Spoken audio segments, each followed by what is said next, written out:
Sims Walker, knocked down. Oh my God! Davis is going running all the way back. Auburn's going to win the football game. In trouble. He's going to be sacked. No, gets away. He runs, gets away again, goes to the 40, gets away again. Jackson takes it himself. Look at him turn back and forth. Oh! He broke his ankles. I have never seen this before in my life. Still looking. Firing. Near corner. It's caught! Denver! Unbelievable! And welcome to the fourth down fiasco.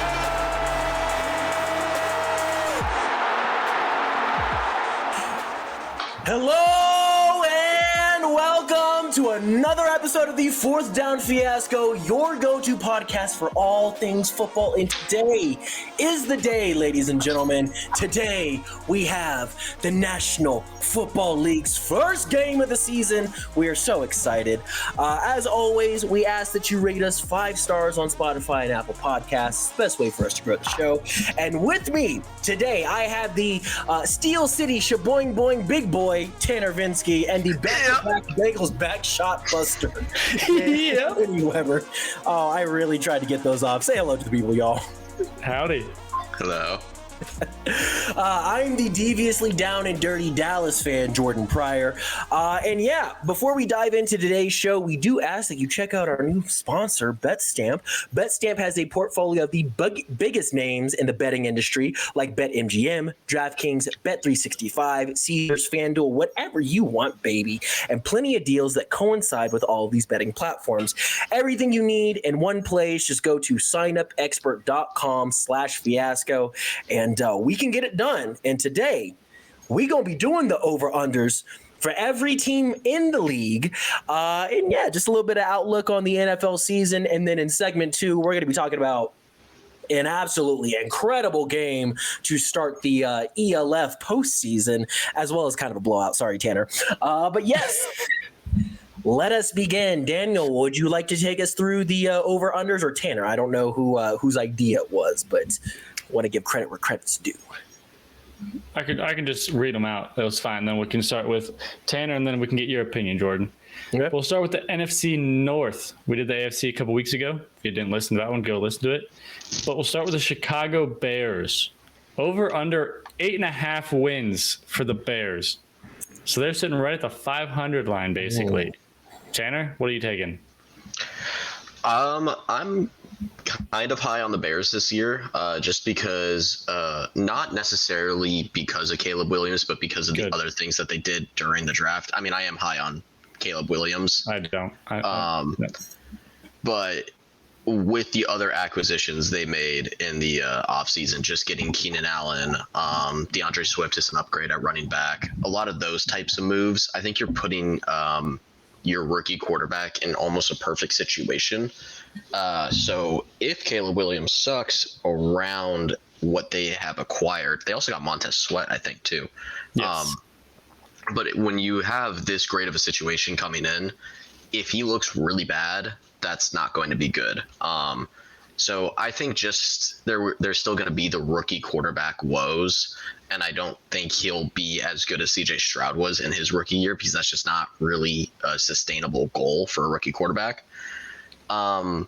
And saying all that, it makes it sound like I'm going to take the over, which I'm absolutely not, because 8.5 wins is crazy for a rookie quarterback. I think, when CJ Stroud was going into the year last year, I mean, I'm sure the over-under wins for Houston was like 4, 3.5, like something stupid, like not 12.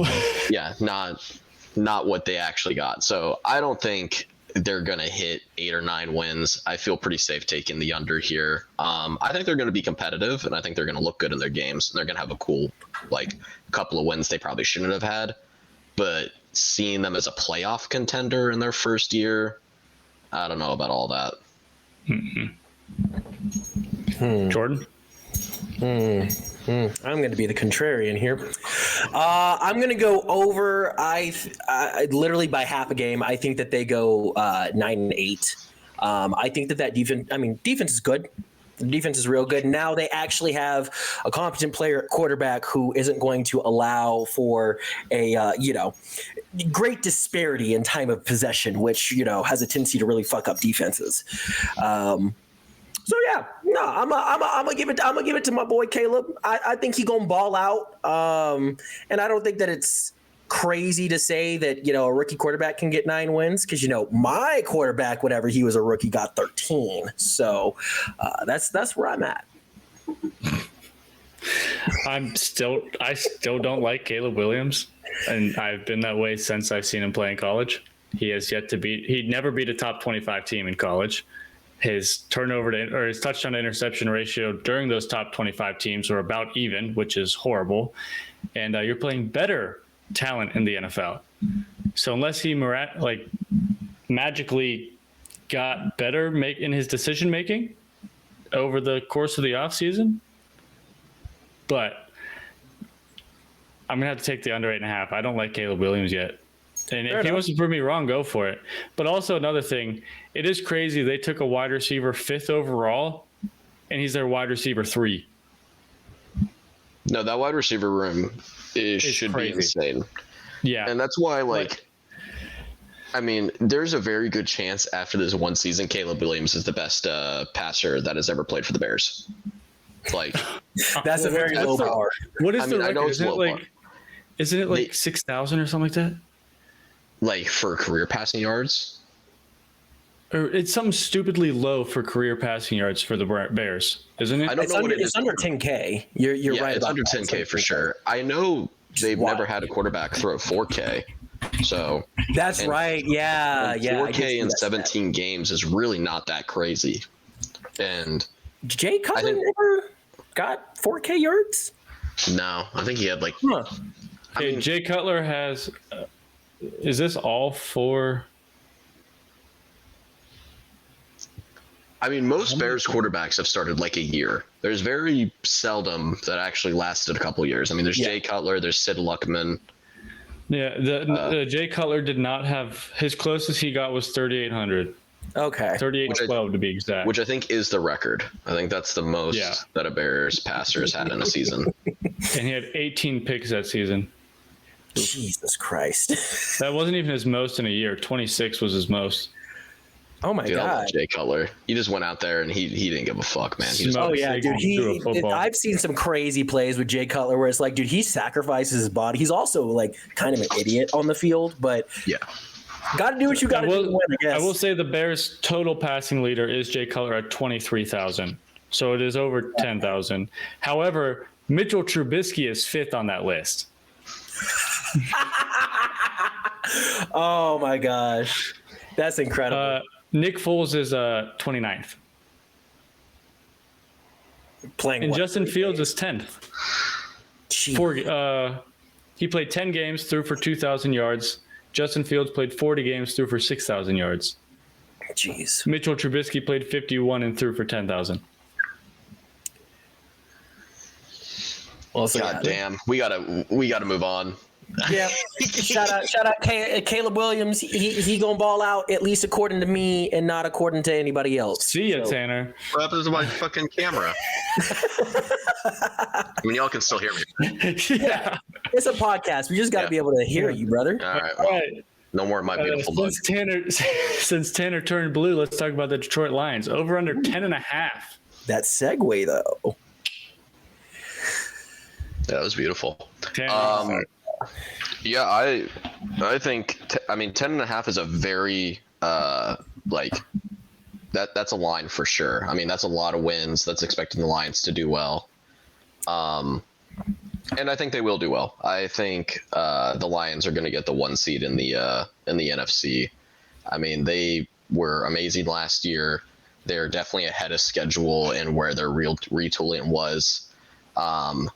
And even though they have a tough schedule, I mean, they're playing in the NFC. There's going to be a lot of cakewalk games. I think that offense is going to be one of the best in the NFL. And I think Jared Goff is just going to continue to improve as a passer. I don't think he's a top 10 passer in the league, but I don't think for the Lions roster he really needs to be.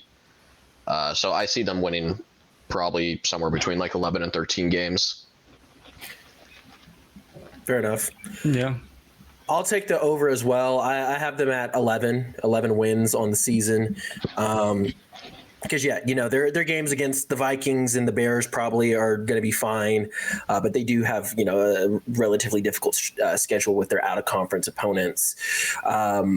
I don't think that they'll get beyond 11, just for the fact that the offense has been good the past 2 seasons, and I think that the defense finally caught up a little bit last year, and that's why they were so good. And the defense still wasn't all that, but I think that this year they're on the map. I think people have it circled of, Detroit's good. Detroit's really good, and so they're going to be getting a lot of people's best shots. So I think for that they'll probably end up at 11. So still over, but no, yeah. So I think all 3 of us are taking the over. Yeah, I'm just looking at their schedule, and I just counted off. If they win the games they're supposed to win, they will end at 11. Exactly. And so if they beat Dallas in one of their games, or they even beat Green Bay in one of their games, it all depends on where they're playing Dallas. Are they playing in Detroit or are they playing in Dallas? They're playing in Detroit. Okay, they could win that one. It don't just matter. The way Dallas has just the stupidest fucking home field advantage ever. They just don't lose at home unless it's in the postseason. Yeah, I was about to say, well, what did you say there, Tanner? But however, they play San Francisco week 17. That will decide the 1 seed probably. That's pretty cool. So they play San Francisco and then they end with Minnesota. So that San Francisco game and the last 2 weeks of the season is going to be huge. Mm-hmm. And it's in Levi, rematch of the championship game.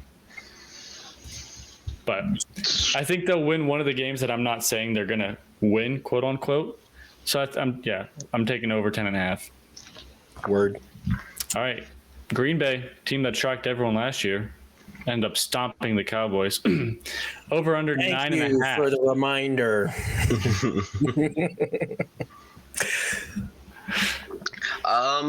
Packers is a little bit of a tougher one for me, honestly. And it's not because I'm low on Jordan Love or I'm low on Josh Jacobs or any of the things that they've done. They also got a new defensive coordinator, and I think Jeff Haley is probably going to be a lot better than Joe Barry was because Joe Barry sucked. The Packers should be a playoff team. I'm just not sure how good they're going to be. People have been. It's one of those things where, people start to overrate them so much that it gets super conflated where people are talking about a Green Bay Super Bowl run.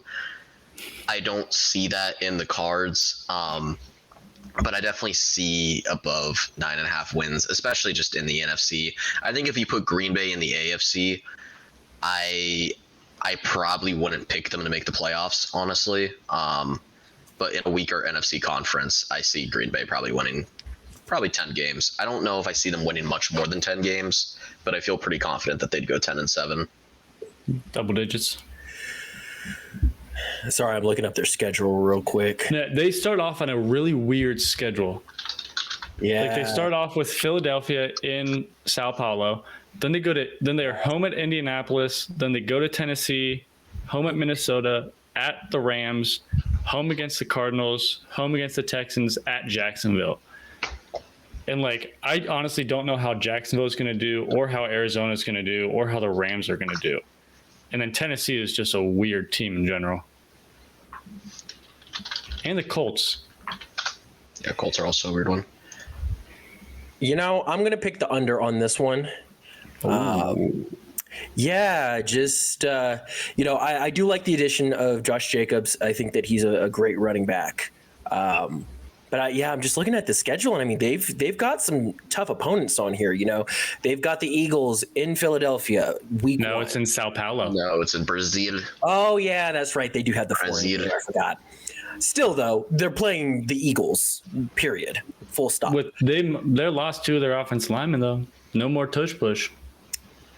Then they've got they've got the Rams in LA. I have them pegged to lose one of the Bears games, to be honest with you. I could see them splitting the Bears. Yeah. I think they're going to split with the Bears. They're going to lose to the Lions both times, most likely. I know That it's stretch of the spicy. 49ers, Dolphins, Lions, and then into the Seahawks is brutal. I actually think that they'll beat the Dolphins simply because the Dolphins will be in Green Bay, and we know how they do. Oh, that's true. And that's that's November 28th. Hey, that's on my birthday. Woo. Yeah, I forgot. I didn't look at where they were playing. Yeah, that's but still, four brutal teams. Actually, Yeah, my birthday's on Thanksgiving this year. they've got a brutal stretch, and they're a fun team. Not gonna lie, I'm trying my best not to be a Cowboys hater here because they did hurt my feelings. I think that Jordan Love is a very talented quarterback, but again, similar to like what we were just talking about, I think now, especially Jordan Love, I think that offense now is on the map. You have Jordan Love who just had a really good season last season, won a postseason game. Everybody was so surprised with it. And you add Josh Jacobs to the mix now. Now they are on the map, and they are going to be getting people's best shot. And again, I think that they're going to lose. They're going to drop at least one game to Chicago. They're going to lose to the 49ers. I think that they're going to lose both times to Detroit. So, I mean, that's 5 games there. They're going to lose to the Texans. They're going to lose to the Rams. They're going to lose to Philly. That's Rams. 8 games. So... Yes, you like the Rams over the Packers? Yeah, I like the Rams over the Packers too, actually. I feel like that's a coin flip game. So I don't think that they're not going to suck. They're not going to be a lottery team. But I could see them being 9-8 to end the season. Which that's is fair. Yeah. The Packers are weird because we just talked about the Bears, who have probably 3 number ones in their wide receiver room, or at least future number ones with Romeo. And they got the Packers have no one. The Packers got cheese, hopes, and dreams, baby. But the thing is, you could say the same thing about the Texans last year. They didn't have like a true dominant number one last year. That's fair. But would you guys agree would we say the over-under is 11.5 if they had like a true number one, like a top 5 wide receiver in the league? 11.5? If they brought in like Jamar Chase or 11.5 is a lot. I could give them over 10.5. I could give them 11. Well, do they keep all their same receivers, or you just add a number one receiver to their team? Okay. You think they're pushing 11? I think they hit 11. I don't think they hit 12 still. I think they could hit 12 wins pretty easily if you give them one number one receiver. I think just having that person take up the share of the field, then you have 3 guys behind them that are, you're going to have to, like, if you put someone like Justin Jefferson, Jamar Chase, Tyreek Hill, blah, blah, blah, go on and so forth, you put them on the left side of the field, and all of a sudden, like, that side of the field requires 2 corners to cover him, 2 looks, and then all of a sudden, you have Dontavian Wicks, Jaden Reed, Christian Watson. You have all those guys. Oh, I Romeo forgot Dobbs. they had Watson. Do they still have Watson, actually? Did he go somewhere? Or I think he left. Did he? Okay. He might have left. But still, Romeo Dobbs, Jaden Reed, Dontavian Wicks, all 3 of those guys. I mean, yeah, if you put in like a Jamar Chase, Justin Jefferson, any of those guys, I think those guys start to feast a lot. No, they do have more. Christian Watson. Yeah. Okay, So, I mean, then that changes things for me. Maybe they could hit 12 because Christian Watson's he could be a number 2 on any team for the most part.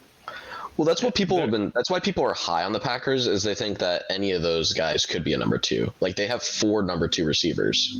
But you still need a number 1 to be a true contender, though. To take you need 2 people on a wide receiver in this NFL game, in this NFL world. Now, somebody who has a true wide receiver 1, Daniel, who's our next team? The Minnesota Vikings. But guess what? They don't have a number 1 quarterback. Nope. Over under, and I think this was made before the injury. It has to be. 7.5. Can we all in unison say it? 1, 2, 3. Under. Yeah, we're going under Minnesota. I'm sorry, Sam Darnold. Maybe you come back. Maybe you're going back to college Sam Darnold. All for it.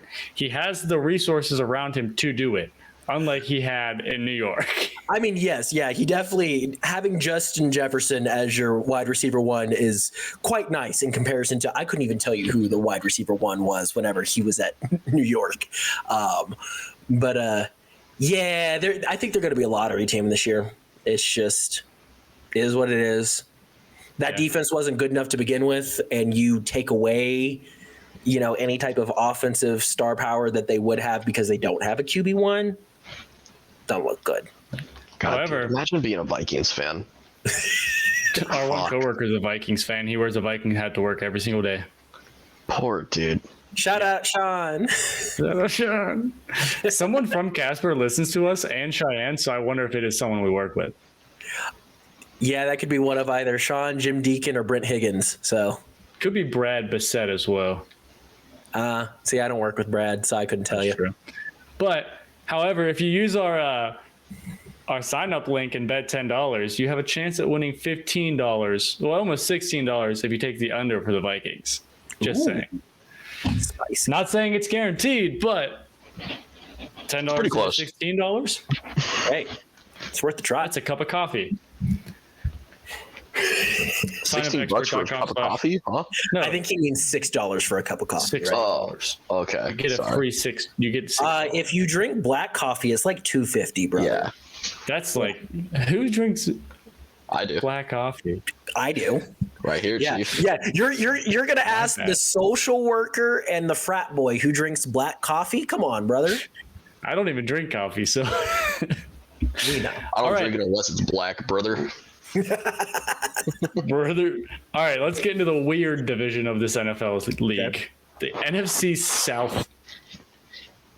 We're going to start with the Atlanta Falcons and their roster turnover of everything that happened. Over under 9.5.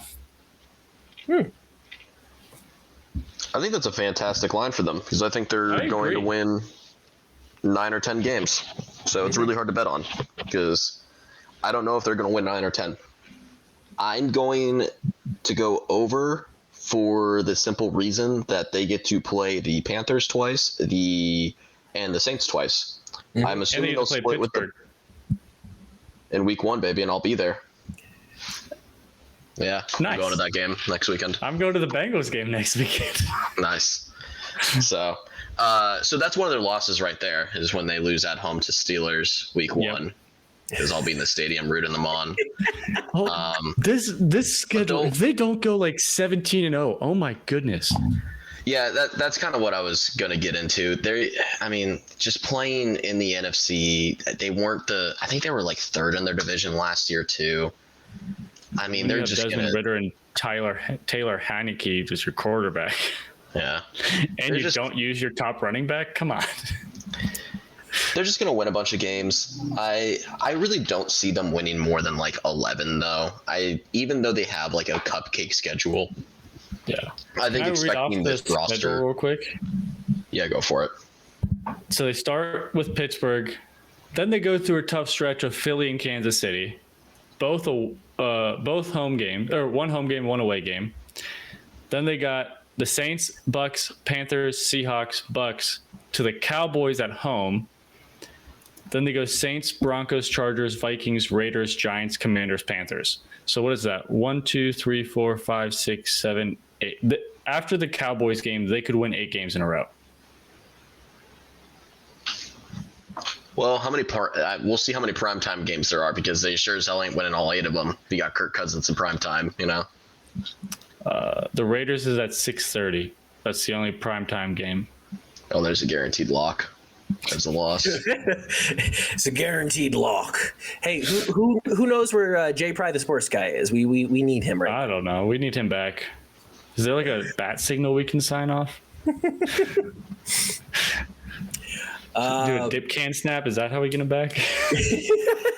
You just say his name 3 times like Beetlejuice. Oh, that's terrifying. We'll wait for that one then. All right. Man. I'm The taking team the that- over personally. Over.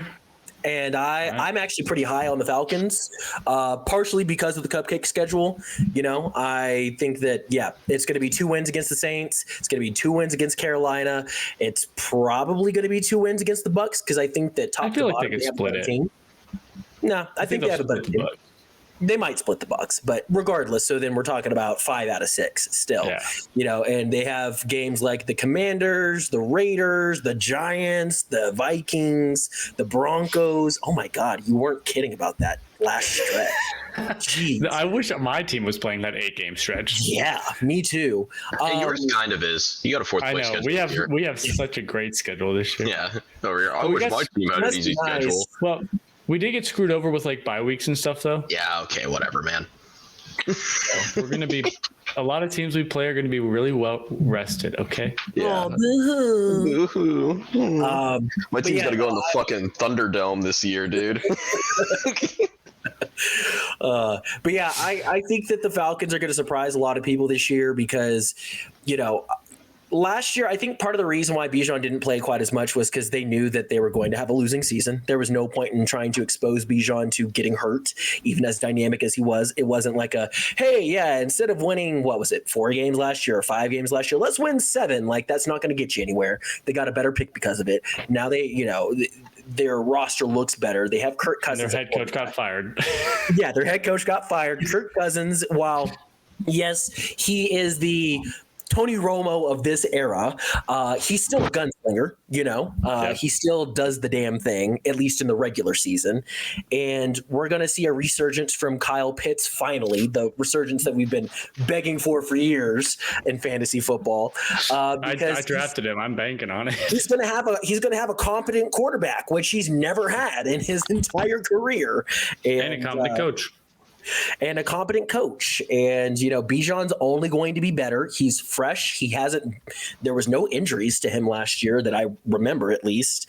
And Drake London's going to feast. And their defense was decent last year. So I expect their defense to be decent this year. So, especially going up against a bunch of cupcake competition. Yeah. And instead of taking a Dunze, they took Michael Penix in the draft. That was dumb. If they would have had a Dunze or a Dunze, man. He'd have pass rusher. Or a pass rusher. They could have fucking taken Dallas Turner, man.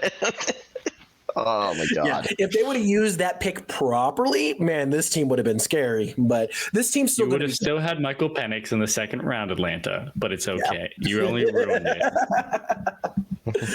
All right, the team that really ruined everything, the Carolina Panthers. Over under 5.5. Dude, I'm going under. Dude. Hey, Xavier Legette is there? Yo, dude, 5 if I'm a Panthers fan and they win 5 games, I'm ecstatic. Oh, dude, I'm lit. 5 wins for that team is, I don't even know how they get it done. Like, because if we're going through the schedule, Panthers at Saints going to be a loss. Chargers at Panthers going to be a loss. Panthers at Raiders loss. Bengals at Panthers loss. Panthers at Chicago I'm loss. shocked you did not say that's a win. No, against Cincinnati. I know you just be a. No, I mean, I'm a hater in context of being your friend, but I'm not a hater when it comes to making a point. That's fair. That's fair. Falcons at Panthers loss. Panthers at Commanders loss. Panthers at Broncos could be a win. Saints at Panthers could be a win. Giants at Panthers could be a win. Chiefs at Panthers loss. Bucks at Panthers loss. Panthers at Eagles loss. Cowboys at Panthers loss. Cardinals, Panthers loss. Panthers, Bucks loss. Panthers, Falcons loss. Like, it is. Yeah. Somehow the money, though, is on the Panthers to go over 5.5. Well, yeah, because that's how betting works. Yeah, but like to bet, if you bet the under at 5.5, $10 bet, you win 20. But if you bet the over on a $10 bet, you win 18. Speaking of bets, I just noticed that Tanner's off-screen image is the BetStamp logo. I did that a while ago. That's awesome. Hey, shout out to our sponsors, BetStamp. Again, you can sign up at signupexpert.com/fiasco, and they've got all kinds of things there for you. They're not paying us to say it. They're paying us to make you sign up. So please sign up. Damn, you just completely rolled the curtain back. There is no Wizard of Oz now. There's just a guy with a projector. Man. Unfortunately, there's no going back the curtain for the Panthers. You got to sit there and watch 17 games of them. So, yeah. Hey, at least if you're in Carolina, you can go to a game for $5. I'm or going next weekend. Like last year. So I'm going to the Steelers game this weekend, and I'm going to go watch the Chargers-Panthers game with my dad the week after that. You're going to have to do like a live report. Just post it on like social media on our dude, it'll be me. Yeah, Dude, it'll be me and like the 33 other fans there. It's gonna be crazy. Yeah, just go around interviewing them. Just be like, so what do you think? Yeah, they're all. It's like, yeah, it's gonna be tough. This is a tough season for the Panthers. They fucked up their rebuild at every single corner they possibly could. Their new owner really ruined their team, didn't they? Is it Dave Tepper or David Tepper? I don't even know. No, it's Tepper. He's easily the worst owner in the league now. He's single-handedly turned this team into a garbage fire. And I mean, honestly, like the Panthers a couple of years ago weren't really in that bad of a spot, and now they were in a Super Bowl in 2015. Yeah, well, that was about 10 years ago now. So still, but regardless, even like 4 or 5 years ago, they weren't that bad of a spot. So no, yeah, I just like we looked at the schedule. I would be shocked if this team won 5 games. I think 3 is their destiny. They're picking top 3. I would be shocked if they don't pick top 3 in the NFL. Who's 1 and 2? I was about to say they're picking top 1, brother. Dude, there's some people that could. I mean, the Patriots could be 1 or 2. The Giants could be 1 or 2. Like, I can give you the Giants. I even think that the Pats would figure out a way to not be worse than Carolina. We talked about how the Packers we looked at the Packers having a wide receiver 2 as their receiver room. The Patriots have wide receiver 3s and 4s as their wide receiver room. Oh yeah, 1000%. But at least they have like a somewhat competent defense. Sort of. Anymore. I said somewhat competent. No, that's fair. Yeah. All right, and a somewhat competent team, the New Orleans Saints. 7.5. That's a good line. That's a good line. I am out on the Saints. They have been kicking that can down the road for as long as they can to try to compete, and they've ran out of road. This is where they just have to suck, and they should have ripped the Band-Aid off after Drew Brees retired, but they really wanted to try to compete, with the likes of Jameis and Derek Carr, and it's just failed. I don't know what's happened to Derek Carr, but the Derek Carr of 2016 is long gone. I don't think he can do much in this quarterback room. I'm expecting to see Spencer Rattler start this year. Hey, I think Spencer Rattler and Jake Haener were listed as co-backups, so we don't know who the number 2 is yet. I expect both of them to start this year. Actually, I'll put it at that. And also Taysom, whatever his last name is, he's going to. Taysom Hill is going to be used in the running game. They said they have red zone packages. He's going to start a quarterback at some point because they do it once a season, every season. That's true. Yeah, I really, again, this team could maybe go like a sneaky 8 or 9 wins. No. I don't see it. I think if they use Jamal Williams this year, maybe. They didn't use Jamal Williams at all last year. Yeah, which was really annoying because I picked him up expecting them to use him, and they didn't. They signed him to a big contract from stealing him from Detroit, and then they're like, how about you get 20 touches all season? Yeah. And only get it touched on the very last play of the season because Jameis Winston decided to not listen to the coach. Because Jameis Winston's that guy. Yeah. I'm going under for the exact same reasons that Tanner went under. I think that I don't even see a world where they could potentially win 8 or 9 games. I think that they're going to suck in its entirety. I think somehow they win 6. Yeah. Yeah. About that. I don't know how. I think they just win 6. They'll get at least 1 win over Carolina, maybe 2. Probably 2. And then they might maybe split with the Bucks. I see them. Yeah, I mean, I see them around 6 wins too. I don't see this team going positive. It's just they're not there. Even in a weak conference. And for our next team, this is a weird. I don't like this line for this team. Mm-hmm. Tampa Bay Bucks 7.5. They were 9-8 last year. I'm looking up their schedule right now. They did lose some defensive pieces, but I don't know. With just the weak conference they're in, I think Baker's got a little bit of something left in him. I don't think it's anything super exciting, but he's still that quirked up white boy he's always been. Yeah. So I see them winning. I think I see the Bucks going 8-9. So I would take the over. Over 500. They could. I mean, they could somehow sneak in the 7th playoff seed. They could go like 9 or 10 wins. But looking at what this article has written, they face Detroit, Baltimore, Kansas City, Dallas, and San Francisco. So those are all losses right there. So I think expecting 9 or 10 wins is going to be a lot for the Bucks. Yeah, so and they're playing the Lions in Detroit. They're playing Dallas in Dallas, playing Kansas in Kansas. So that makes a difference, especially. Yeah. And the Giants in New York. I'm with Tanner. We're big Baker Mayfield. I'm ignoring you, Danny. We're big Baker Mayfield truthers on this podcast. He's still got that dog in him somewhere deep down. Somewhere. But they at best go 9-8. I'm still going to take the over. But yeah, I'm with Tanner. I think 8-9 is probably about where they fall. No, yeah, I agree with you guys. Hey, and that's good enough for second in the division, baby. Hey, there you go. They're going to go under 500 and come in second in their division and be in that wild card hunt in week like 14. They're going to be a dominant second too, Yeah. Yeah. Yeah. Like they're going to be 8-9 and third place is going to have like 4. Yeah. The Bucks will just like be in that graphic, like in the hunt at the bottom, 7-8 before the final couple weeks of the season. All right, into another lopsided division, the NFC East. Yeah, baby. Let's let Jordan. Yeah, let's let Jordan go first on the cow. All right. Over under 3.5. Oh, I'm kidding. You. It's over under 10.5. All right.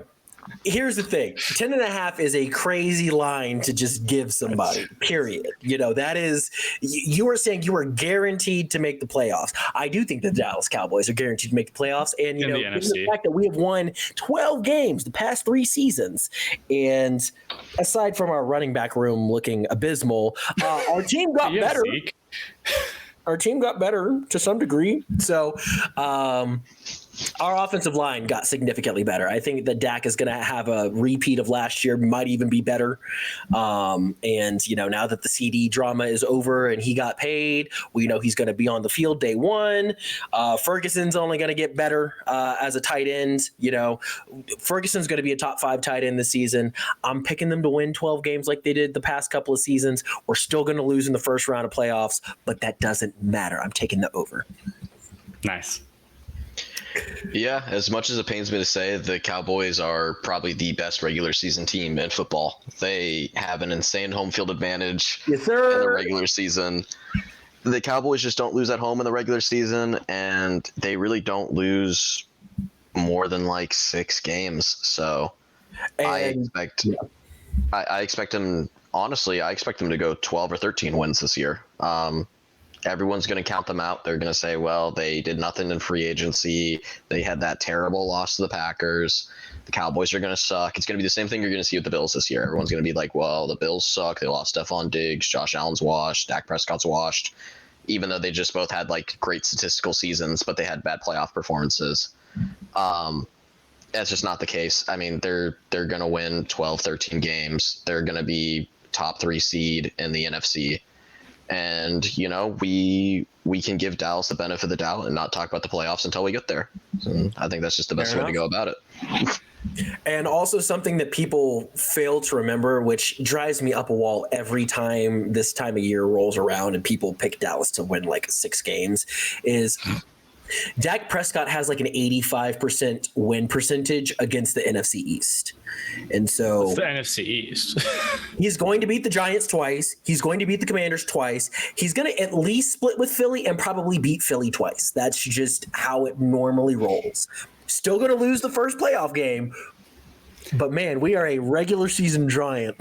And that's the thing with the Cowboys, with how much of a home advantage they have. They also have a huge benefit when it comes to like doing well in the regular season, is they're at least going 3-3 in their division. Like at worst, they're winning all 3 of their division games at home. Yeah. And if the world falls. and I would guarantee that they're gonna win more than 3 because they get to play the Commanders and Giants. Yeah. However, I will say I'm taking the over, obviously, but they will be battle tested. Yes. They play the Ravens, they play the Lions, they play the Niners. If the Falcons pan out to be a top team, they play the Falcons, and they play Lions, Niners, Falcons, Eagles back to back to back to back, followed by the Texans. So that 5-week stretch is brutal. And 2 of them are away games. Yeah. And then they do play Cincinnati and obviously the Eagles twice. All that matters in that schedule is who's at home. No, That's yeah, how they will it is be- the they- Cowboys. yeah. It's so Yes, stupid. sir. Like the They will be Bengals, battle Bengals are going to lose that game because it's in Dallas. What are you doing Monday, December 9th, Jordan? You know, that's really a far. Actually, that's my last day of class. So after I'm done with class, nothing. Oh, let's go watch the game. We'll And play actually, each as other a Monday matter of night. fact, I plan on telling my students that there's not going to be class on December 9th anyways. So, Nice. Well, we play each other December 9th. Let's go watch it. oh yeah. Sweet. All right. But yeah, I'm taking. I feel like they have to win 12 just because that's what they do. But I want to say 11, but I'm going to say 12 because it's the Cowboys. I don't know how they do it, but they do it. And then they'll get blown out probably by the Buccaneers in the wild card. Yeah, exactly. Yeah, no, it'll be Green Bay. It's always Green Bay. It's That's always true. Green Bay. Could be the Falcons this year. That would be a fun one. Nah, it's always Green Bay. That is who we always lose All right. to. Some team you don't lose to, the Washington Commanders. This is a gracious line. You skipped Over under 6.5. Yeah, you skipped 2 teams on that, big fella. My bad. I had my thing scrolled down. Yeah. All right. Still, gracious line. New York Giants, 6.5. Yeah, I'm going under. See, I think the Giants are going to be fucking terrible. I was waiting for you to say terrifying. I was about to be like, huh? Yeah, no, Hey, the Giants Malik are going to Neighbors. be complete dog shit. I did really like them getting Brian Burns. I love their defense. I kind of like their offensive line a little bit. I think Malik Neighbors is great. I think Daniel Jones is a bottom 5 starter in the NFL, though.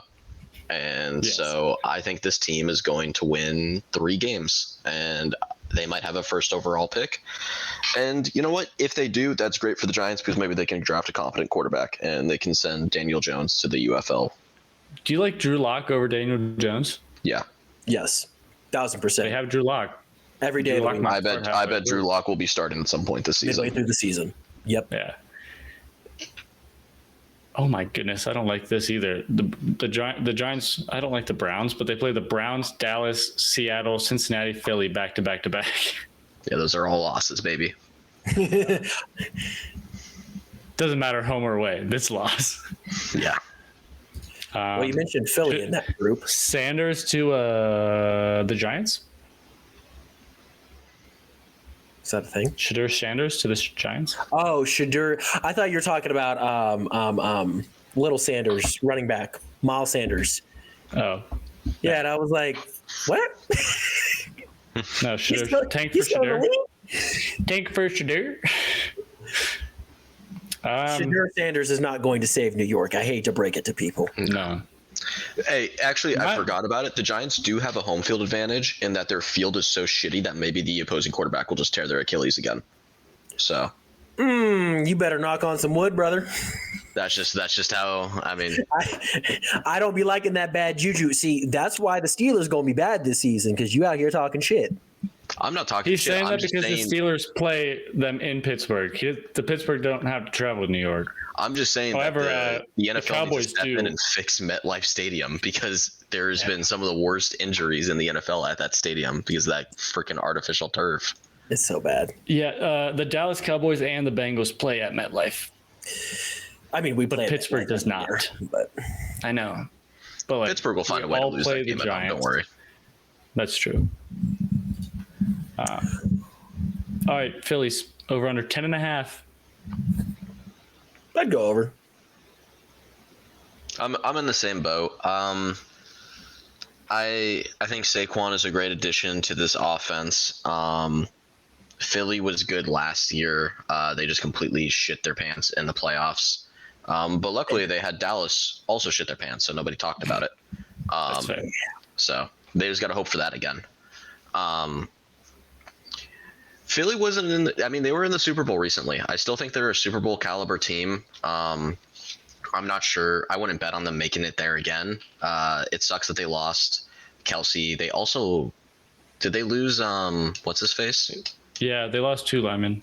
Brandon Graham, or is it Brandon Graham? Or no, What what is an L. Oh, Landon Dickerson. Yep. Yeah, there we go. Yeah, so that's going to hurt them a lot, but I still think their line play is still going to be phenomenal even without them. I don't think it's going to be nearly as good as it was, but I still think they have a really strong O-line. They have a really strong defense. I mean, they just have the Georgia Bulldogs defense. They've been using it. They've been drafting people out of there for the last 4 or 5 years now.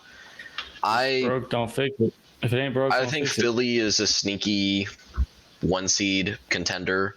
I don't see them getting it. I'm going to pick them to win the division this year just because of the weird NFC East the curse mojo, that where they've haven't had a repeat winner since the early 2000s or late 90s or whatever it was. 2003 or something like that. Yeah.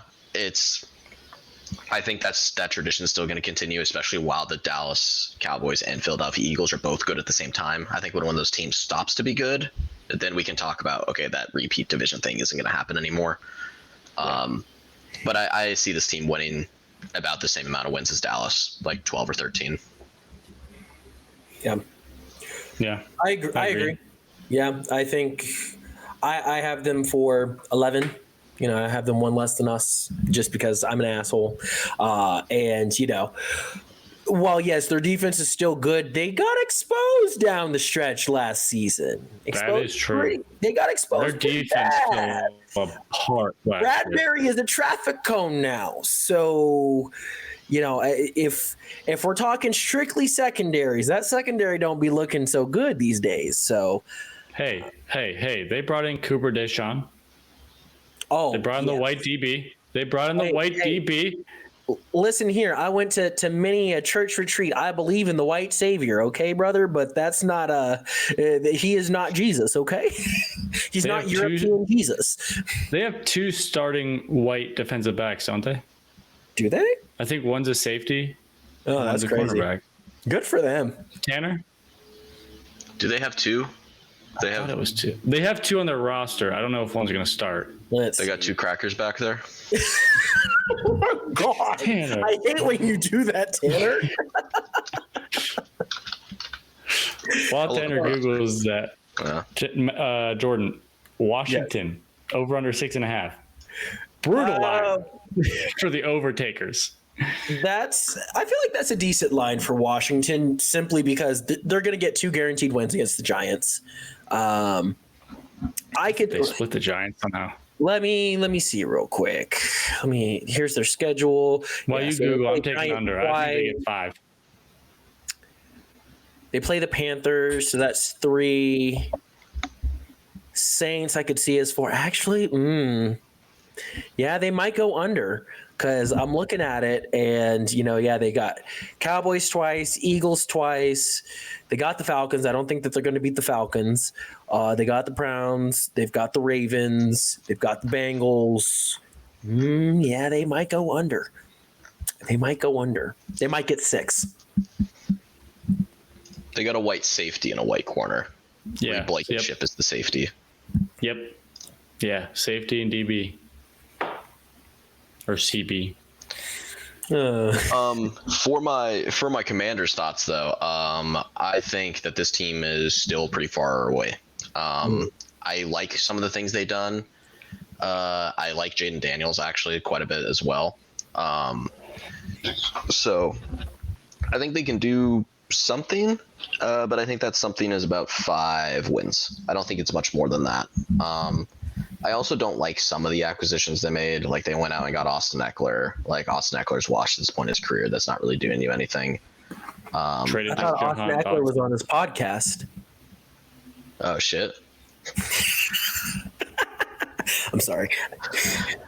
Yeah, no, I'm not crazy about the Commanders. I think in 2 to 3 years, I think the Commanders could be a pretty interesting team. And part of that is probably because they'll rebrand again, which will be nice. They won't but be right Commanders, now, so they have to be good, right?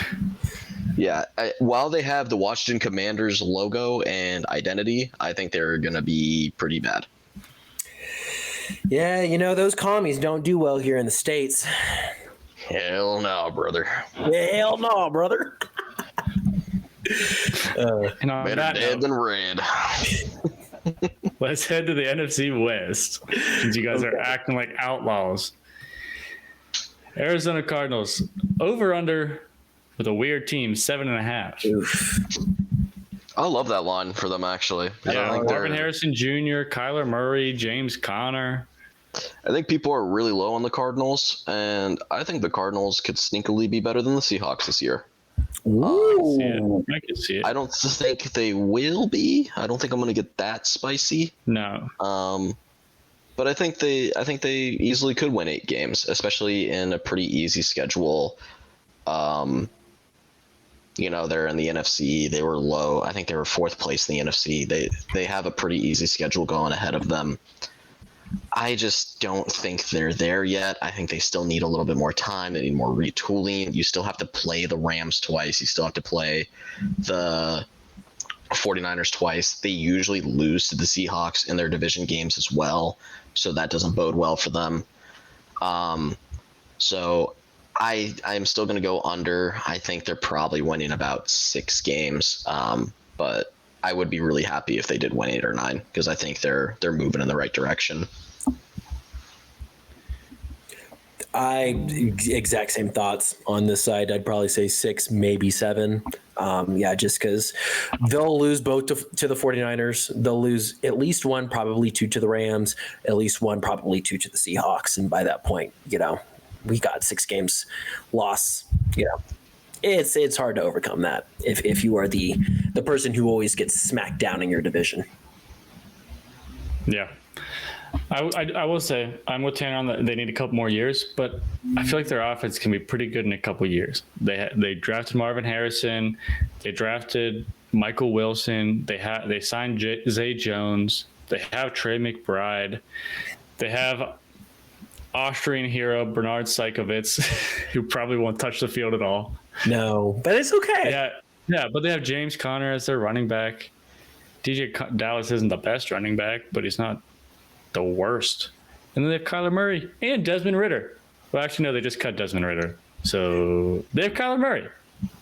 Well, maybe if their organization would have paid me more than $300 for all the Kyler Murray high school footage I gave them, I would be in their better graces. But dishonor on them, dishonor on their cow, dishonor on their mama. We going full Mulan in this bitch. I hope that the Cardinals are bad for the rest of eternity.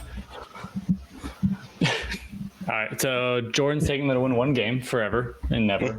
Just like he said Paris Musketeers were going to do before the ELF season started. No, they'll win games because I have seen Kyler Murray play in real life, and that shit is really wild to see, and it doesn't make sense, but it works. So they'll be fine as far as they won't just win 1 game, but they're not winning 8. Not in this division, at least. LA Rams, you guys both seem pretty high on them. 8.5. I'm shooting the over. The Rams were supposed to be rebuilding last year. It seemed like they were going to be kind of out and done after having that playoff or that Super Bowl win. Stafford had one of his best years last year. Puka Nacua broke out. Cooper Kupp still has it. That Kyron Williams broke out as a great running back. They have a great offense. I think in a weak NFC, they're going to make a lot of noise. I expect this team to go back to the playoffs. I don't expect them to win their division, but this is probably the 5 or 6 seed in the NFC. So I see them winning 10 or 11 games. Yeah. Thank you, Tanner. See, Tanner's just such a nice mouthpiece. It's just like, yep, Tanner, you do the talking, I'll do the agreeing, the head nodding. Yep. Now, I agree with Tanner. They are going to take the over and a half. They will make the playoffs. Mm-hmm. I don't know how I feel about Kyron Williams, though, because they listed him as the starting punt returner and kick returner and stuff like that. And the last starting running back to do that was Reggie Bush. So, like, are they going to split carries with Blake Corum? Even though Blake Corum's good. I like Blake Corum. But for a fantasy perspective, is Kyron Williams going to be up there? Or is he going to be splitting snaps with Corum? I think you are. I've been consuming a decent amount of fantasy content in the last couple of weeks. I think the Blake Corum truthers they're smoking some sort of crack. Like, I just don't know why they have Williams alleys. returning punts. I just don't see Blake Corum getting a lot of the fantasy share. Like, I think they're just going to hinder themselves in fantasy. What kind of crack are we talking? Are we talking like modern day crack or like Reagan era crack? Because that's how I'm going to judge this fantasy thing based off of. That's definitely the planted CIA government crack in the Reagan. Okay, era. Social media. Oof, yeah, no. Kyron Williams going off for crazy amounts of yards because Corum is ass apparently. No, Corum's not ass. I just don't see Corum getting a lot of the share in his first year. I don't see it. Kyron had a great season last year. I think even if they are having him return punts, I think if he takes one or two bad hits as a punt returner, doesn't look that great doing it, I think he's immediately not a punt returner. So that's fair. Yeah, it throws me off that they're putting him as a punt returner. Like, why risk your RB1? Yeah. Yeah. Like, I understand Reggie Bush doing it. He was electric. Kyron Williams isn't electric. He's good, not electric. This is a breakout year, though. Just watch. Could be. Everyone draft Kyron in your leagues. I'm telling you right now. That's fair. All right. Team that was tied with the highest over-under betting line, the San Francisco 49ers at 11.5. Over. Yeah. I hate it, but over. I think especially since they oh my God, I can't speak English. Especially since they re-signed Ayuk. Getting Ayuk in the building, I think they're going to do exactly what they did last year. They're going to look really good, and this is it. They need to win the Super Bowl this year, or things are going to get a little spooky in San Francisco. Yeah, they are. That's all I'm going to say. Oh, actually, I do want to say this real quick. For those of y'all listening, Ricky Pearsall is okay. He did get shot in the chest during a robbery attempt, but he is expected to make a full recovery. He's alive, and he was like fully conscious whenever they took him to the hospital. So he's already out of the hospital. He's already out of the hospital? Yeah, he didn't practice, but he was at practice today. Dude, what a dog. Like, as of recording on the 3rd. Like, fuck the 49ers, but what a dog. He got shot through the chest.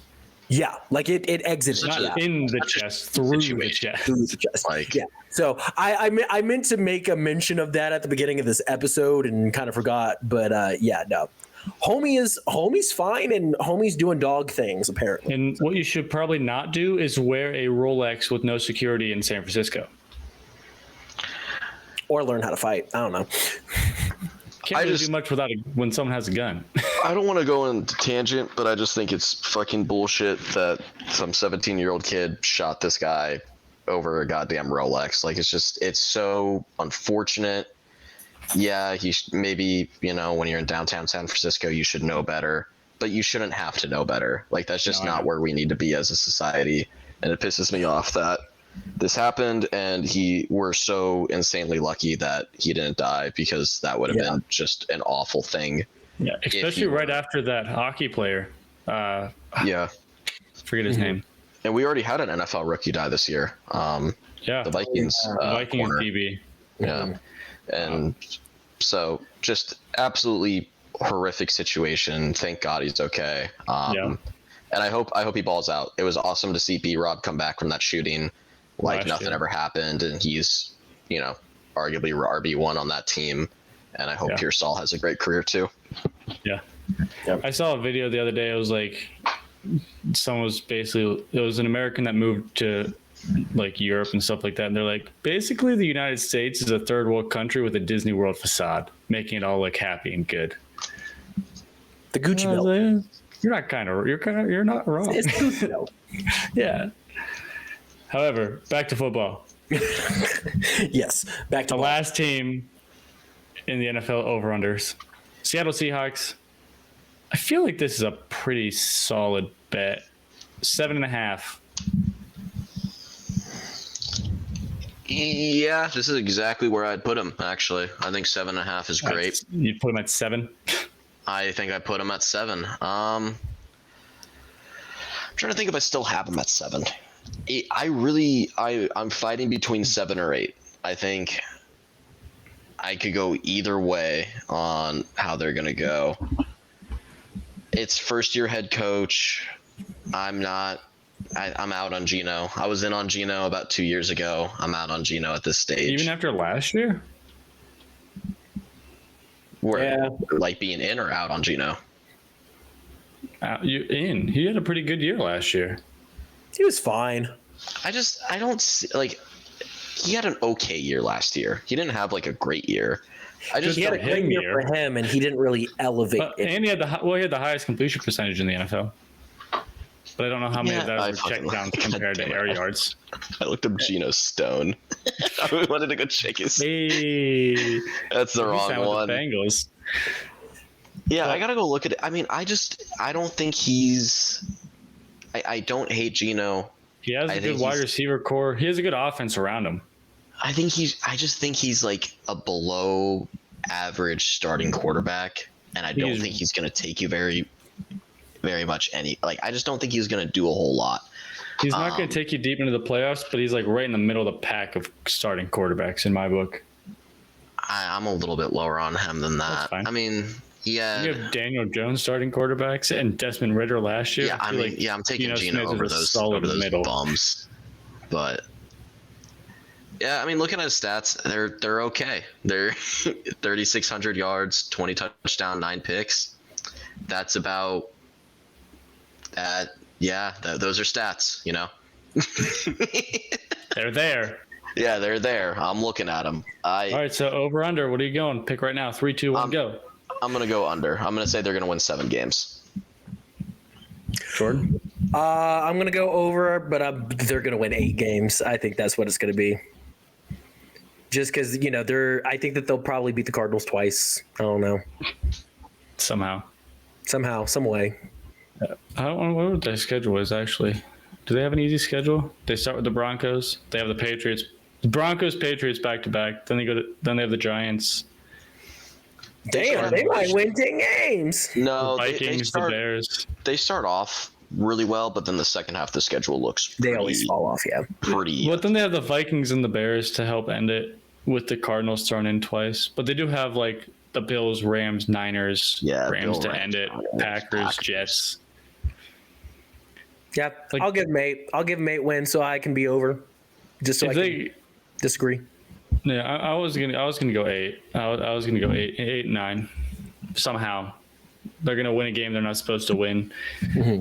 Bring back the suit if it still fits, even though Drew Lock's not there anymore. I know, sad day. He'll just do that in New York. Be the next Tommy DeVito. Should that be your segue? Tommy DeVito, European football? No, I was talking about the put that shit on with the Drew Lock and the. Put that shit on Zach Edwards. No, he's a Giant man. Not a Jets guy. Never mind. Wrong New York team. Yeah. Good job, Jordan.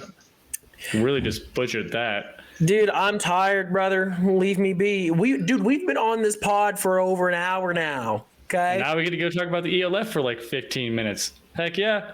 Yippee. Well, we haven't even gotten. No, we got through everybody, right? That's it. No, yeah. Seahawks were the last team. No, we didn't do Bills, Dolphins. We did the AFC 2 weeks ago, buddy. We did the AFC 2 weeks ago. Oh, you weren't there for it. Bitches. Okay. Fair enough. Yeah, you thought we were strapping in for like 2 hours today. Damn it.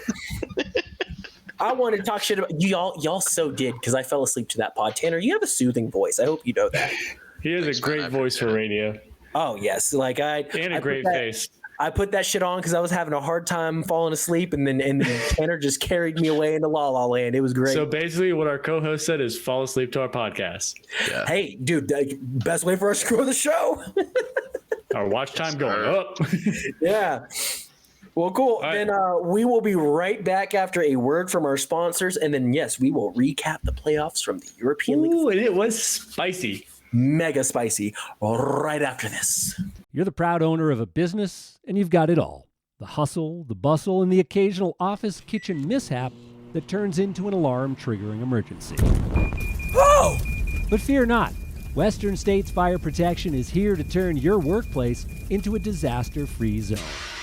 Our in-house team handles everything from fire sprinklers to alarms, monitoring, inspections, extinguishers, and more. Visit WSFP.com to request a quote. Are you looking for a podcast to advertise your business? Well, you're in luck. Here at the Fourth Down Fiasco, we're looking for show sponsors. Whether you want to be a platinum sponsor and be mentioned at the beginning and end of every episode, or you just want a simple 30 or 60-second ad, we got you covered. If you're interested in having a spot on our show, you can reach us at fourthdownfiasco@gmail.com. That's fourthdownfiasco@gmail.com. We are excited to hear from you and even more excited to have you on the show. Join the Fiasco family now. And welcome back to the Fourth Down Fiasco, your go-to podcast for all things football. And yes, again, it is the first day of the NFL season, but we're going to transition over to the European League of Football. But before we do, real quick, we just want to shout out our sponsor, BetStamp. Again. Yes, again, because we keep doing it. So BetStamp has a portfolio of the biggest names in the betting industry: BetMGM, DraftKings, Bet365, Caesars, FanDuel, all the things. You know what I'm saying? Go to signupexpert.com/fiasco and sign up today because they got all kinds of deals for y'all. And just like they got all kinds of deals for y'all, we got all kinds of deals about how damn good this playoff matchup was against the Munich Ravens and the Paris Musketeers. Holy shit, fellas. Crazy game. Game. Back and forth, back and forth, back and forth. A hell of a third quarter. It was probably one of the best ELF games if you just took that quarter as a whole. Yeah. Just the game itself, probably one of the best games that they've had, period, ever. Yeah, this was an amazing first playoff game for the three of us. Yeah. And, I chose Paris to win it all, which we'll see how well that works this upcoming week. But, I am off to a good start. They've at least won first one. So that's true. But Zach Edwards, not the best passing game. He had some throws that he should have had, and I wish he was probably kicking himself. There were a couple throws 15, 20 yards downfield. Receiver, no one within around 5 yards, and just missed him. Yeah, he had Mitchell on a seam route and just literally if he throws the ball maybe a foot less on it, it's a touchdown. It is it's an in stride. He waltzes into the end zone untouched type of touchdown.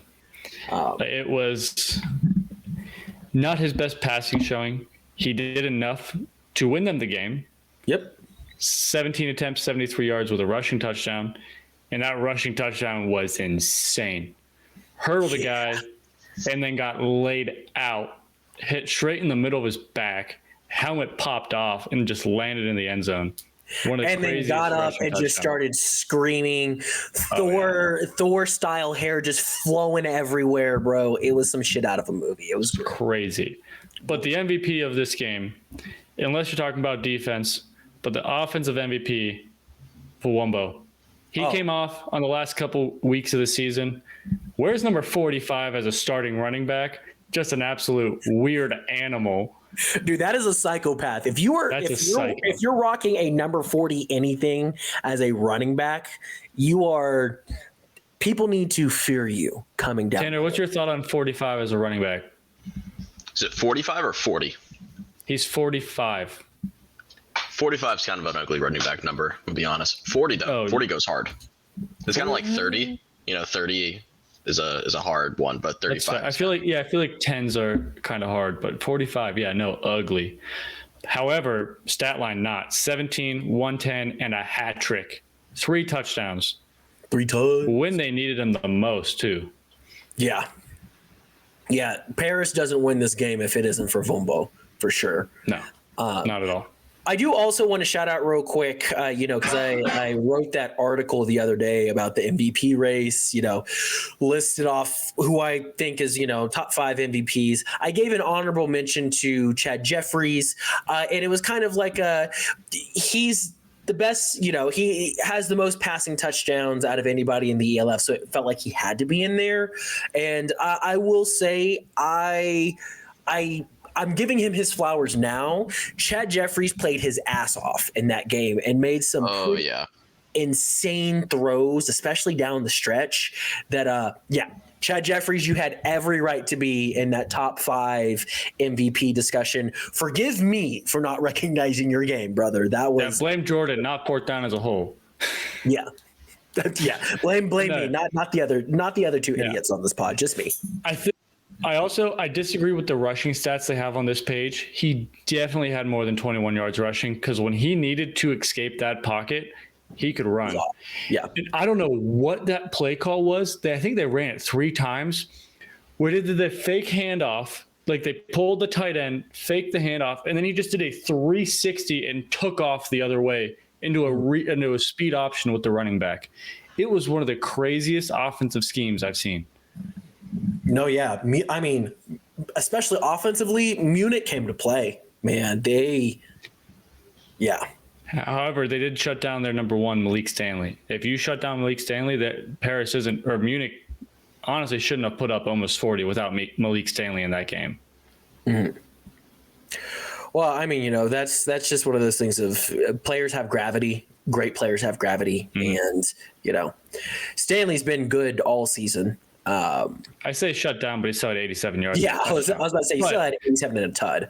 But, yeah, man, it was you know who we haven't talked about yet that he deserves his flowers because also Paris wouldn't win this game without him?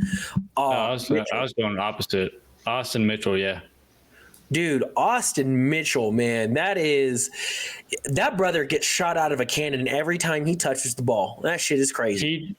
He changed his entire course of the game on one play with 4 seconds left in the half. Because I remember, so I was Sarah and I were having a little cabin weekend because for our international listeners, it was Labor Day weekend for us. So basically, it's like a day off where they say people who work, you shouldn't work, even though there's a lot of businesses that are still open. Anyways, I didn't have to work, and that's all that mattered to me. But so I was in this cabin watching the game as my wife's reading and is annoyed that I'm watching football instead of hanging out with her on vacation or holiday, as y'all call it. And I remember Munich scored with like 12 seconds left in the half. And I was like, are you kidding me? I was pissed because I was like, all you had to do was just hold them. If you hold them at halftime, you should win the game. And I was like, okay, Paris is going to lose this game now. And we hadn't released the article yet. And I'm like, great. I did all this shit talking about Chad Jeffries and Munich's going to end up winning this game and Zach's going to lose and I'm going to look stupid. I was just pissed. And then Austin Mitchell with 10 seconds left in half takes it, 94 yards or 96 yards for a tud on that kick return. Yeah, and was untouched. Just he found a hole and see you later. That's all it was. Yeah, and it didn't matter. But on the ensuing kickoff to the Ravens, they fumbled it. Oh yeah, but time expired. So yeah. But someone who deserves credit, even though they didn't win, Oweyu, 9 attempts, 147 yards, and a touchdown. He did have a very costly fumble, but he had a hell of a game. Yeah, actually watching Oweyu really makes me worried for Paris moving forward. Not necessarily in this upcoming matchup against Vienna. They have the third leading rusher in the ELF. Yes, but I'm talking specifically about the true MVP of the league, Tunga. Oh, Glenn Tunga. Yeah. If they get to Tunga, if they get to that's Tunga, everybody.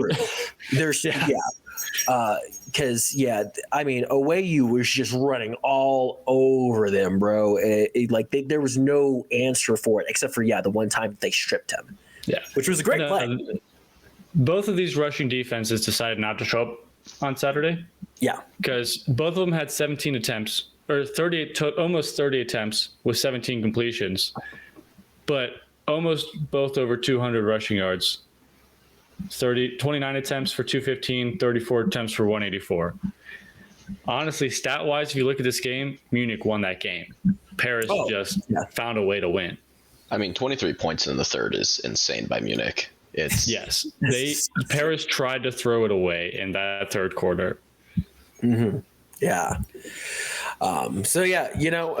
Paris definitely has some things that they need to tweak for sure. If they want any chance against Vienna next week or this week, I guess. Munich lost because of 2 fumbles.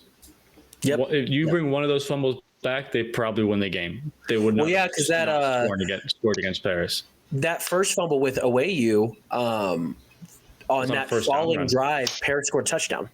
Mm-hmm. And that run was a first down. He just decided to hurdle like 4 guys and get over them.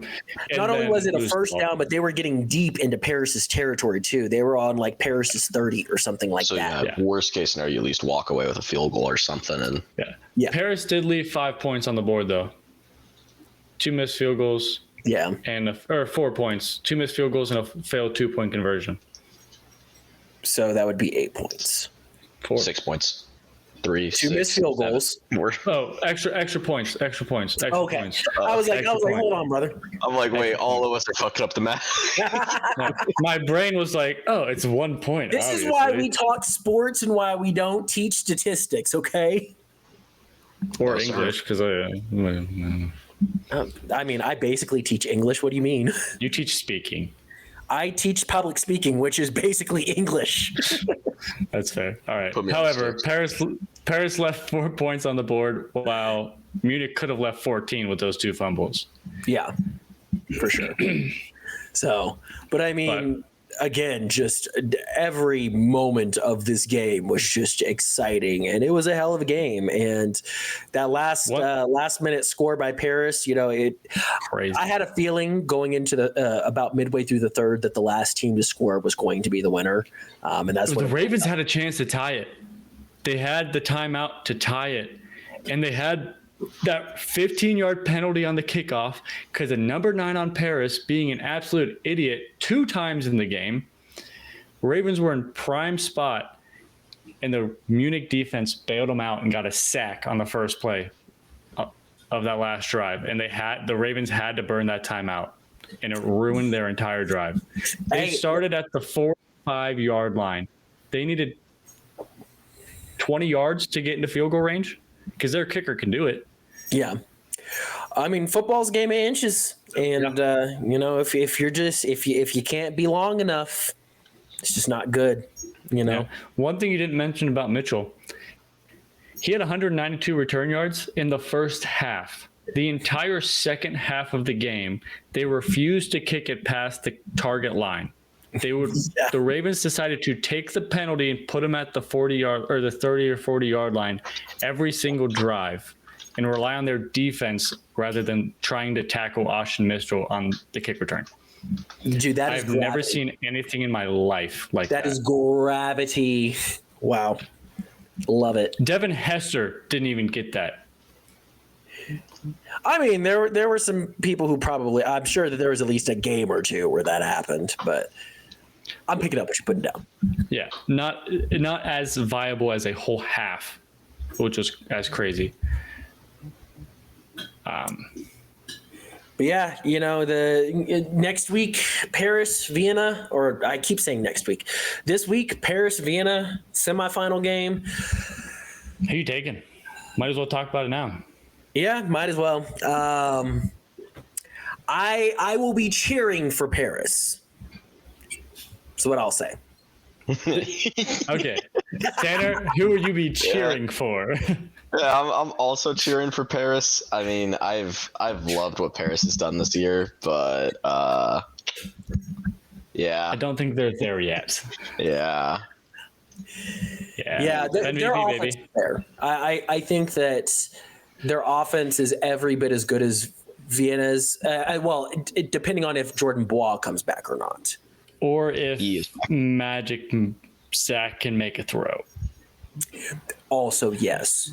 But yeah, you know, they he did also release has his Jordan feet, Wallace. whereas Ben Holmes is, you know, he is a pocket pass only quarterback. So, you know, I think that it offsets. I think that offensive output, they are an explosive offense that can, just like we saw in the Munich game, put up 40 points. But their defense isn't what Vienna's defense is, which is what I struggle with. That's fair. Yeah, because Vienna's defense is disgusting on all three levels. And a team that had no defense last week, the Madrid Bravos. Woo!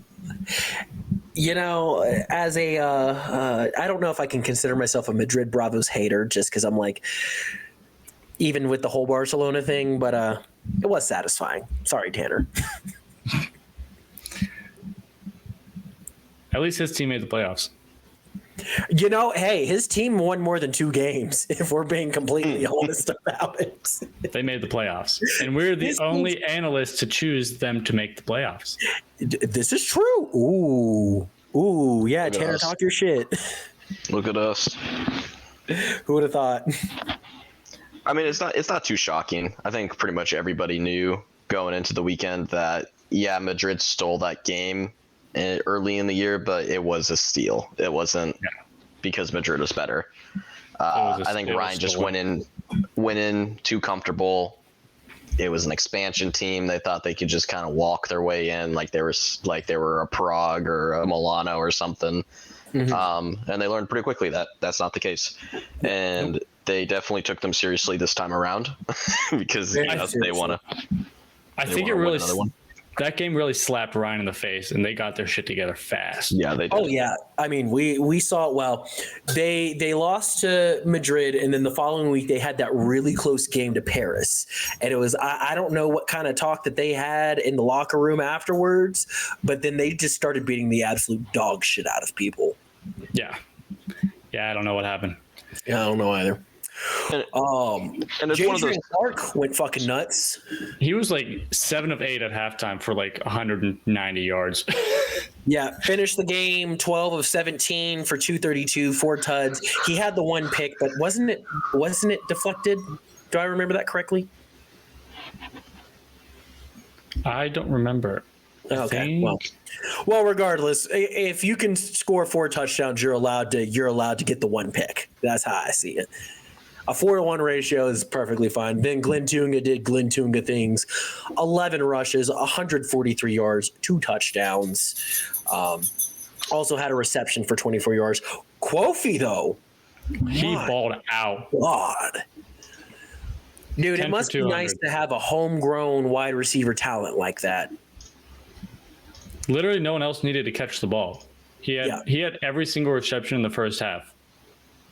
I mean, out of Jadrian Clark's 232 yards, he had 200 of them, and he had all 4 touchdowns that were thrown. And then there was 1 reception by Tunga for 24 yards, 1 reception by Kindis for 10 yards, and 1 reception from McKnight Jr. for 8 yards. Yeah. Like, you could have thrown like 3 people out on the field and they would have won the game. Yeah. Yeah. Yeah, the fact that McKnight only had 1 catch for 8 yards, and McKnight's a dog. Ryan is so good. Yeah, it's scary. I don't want to face him. They are so good. I hope Stuttgart beats him. I mean, do you really want to face Stuttgart, though? Do you really want to face the most efficient quarterback in the ELF? I don't know. I don't want to face either. Yeah, I'm glad either which way, you're going to have to face an absolute dog of a team if you beat Paris. So that's true. This is the nice part about how, I mean, we've talked a lot of shit about the top end, heavy end of the league, but at least now that we're finally in the playoffs, we're getting to see the top heavy teams play each other, and it's actually creating some damn good football. Oh yeah. I mean, oh yeah. I think the next 2 games are really going to show that. I mean, Paris deserves to be going against Vienna, and I think that's it is the top really 4 teams in this league. Yeah, it is, and it is. Whoever Vienna, like if Vienna beats Paris, whoever they draw in the finals is a scary game, and that's the way it should be. Yeah. I will say I'm glad that, like, I know we didn't watch it because we didn't follow it yet, but it's not a championship rematch. I'm glad the rematch is in the semifinals. Like, I'm glad Stuttgart and Ryan are going against each other in the semifinals and not back-to-back in the finals. Yeah. Because, one, I don't think it'll look good for the – I mean, it's not going to look bad for the league. But, like, it's just like, oh, okay, same rematch. Yeah. In Germany. Same two teams. See, I'm so torn because, like, I love the old school smash mouth football that Ryan plays, and I love their three-headed monster that they have at defensive back. You know, they're just such a good old school styled football team. But Riley Hennessy's such a nice guy, and I want him to win. Damn it! I'm rooting for Stuttgart for the main reason that it's always good for parity to be in a league. And even if a team repeats, you know, whether Ryan or Vienna wins their second, that's not a big deal with how, No. you know, that's not a big deal at all. But I think it's just cooler if they haven't had a repeat champion yet. So yeah, I'm rooting for Stuttgart Paris in the finals because it would be really cool for the league to then be, you know, it is guaranteed that they're going to have another unique winner, which is really cool. Well, I mean, if it's sorry. Oh, sorry. My last point was, but if Ryan or Vienna wins, I mean, they deserve to win, and it makes sense. But obviously, just from a neutral fan at this point, now that my team has been sent to the Shadow Realm, I'm rooting for two teams who haven't gotten it done yet. Obviously, that's fair. Well, if it came down to Paris Stuttgart, somehow, you know, that was the matchup in the finals. As nice as Riley Hennessy is, I still got to go with my boy Magic Zach in that particular matchup, just because I'm gonna be honest, that interview was so funny because, like, as we were talking to Zach, I was like, you seem like someone that I would have been friends with in college, you know, like, yeah. just a dude's dude, you know? Yeah. But Riley Hennessy is your quarterback's favorite quarterback, and I do agree with that. So I will stand by that statement. But yeah, anything else on the Bravos Rhine game before we, I guess, predict the Stuttgart? No, I'm game? good. I think we can just Paris, Vienna. I'm going Vienna. You guys are going Vienna, but rooting for Paris. What? Hey, I didn't say that. All I said was that I was rooting for Paris. All right, that's fine. That's fine. All right, fire Stuttgart. Who wins? Quick and short, straight to the point. No talking. Just pick a team. It's got to be the Fire. It just All right, has to. That's be. fine. They're just so good. Yep. Tanner. You know what? I've always been a brandy guy, so give me Hennessy, give me baby. Stuttgart. Yeah. Hey, a nice cold glass of brandy, baby. Dude, there's nothing like it. Nothing like it. Yeah.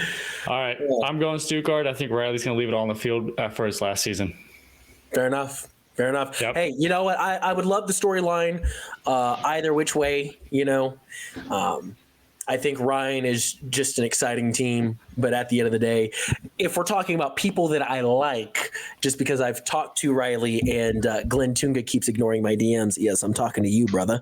Yeah, I would prefer to see Riley win, but I don't think that's going to happen. Well, cool. That has been the Fourth Down Fiasco. We appreciate y'all for listening. Again, as always, best way for us to grow the show is if we get a 5-star rating from you. So rate us 5 stars. Tell us where you're rating us from, whether if it's out in Europe, tell us what country. If it's here in the States, tell us what state. We always love to hear from y'all. It's always a good time. And last but not least, be sure to check out BetStamp. I already went through it. Y'all know the link. It's going to be in the description. But yeah, y'all take care. And we will have a recap of NFL Week 1 as well as a recap of the semifinals that are about to commence here in the ELF. Take care. Hugs and kisses. Mwah. Hugs and kisses. Moi.